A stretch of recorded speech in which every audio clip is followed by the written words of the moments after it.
আমি সর্বপ্রথমে মহান আল্লাহ তাআলার কৃতজ্ঞতা প্রকাশ করছি।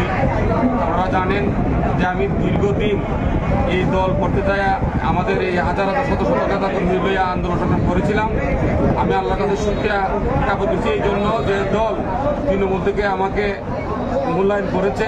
আমি শহীদ প্রেসিডেন্ট জিয়াউর রহমান, আমাদের প্রিয় নেত্রী বেগম খালেদা জিয়া এবং বিএনপির ভারপ্রাপ্ত চেয়ারম্যান তারেক রহমানের প্রতি আমি কৃতজ্ঞতা প্রকাশ করছি এবং পাশাপাশি নাসিরনগর উপজেলা সকল রাজনৈতিক নেতৃবৃন্দ এবং আপামর জনসাধারণ সকলের প্রতি আমি জানাচ্ছি আমার আন্তরিক অভিনন্দন, শুভেচ্ছা এবং সবাইকে হিন্দু মুসলমান সবাইকে শ্রীমত সালাম।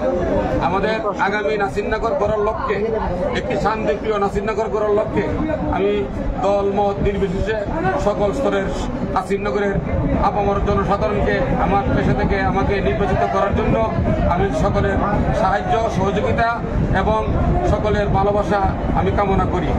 আপনারা অবগত আছেন যে আমরা নাসিরনগর উপজেলা থেকে বেশ কয়েকজন আমরা মনোনয়নের জন্য আমরা প্রতিযোগিতা করেছি। রাজনীতিতে গণতান্ত্রিক প্রক্রিয়া প্রতিযোগিতা থাকবে, কোনো প্রতিহিংসা নাই। ইনশাল্লাহ আমরা সকলে মিলেমিশে আমরা যারা যারা মনোনয়ন চেয়েছিলাম, আমরা যারা পাই নাই, আমরা সকলে মিলেমিশে আমরা কাজ করব।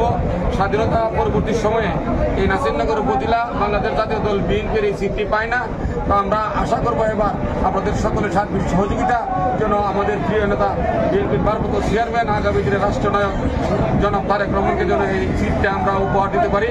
আপনাদের সকলকে ধন্যবাদ।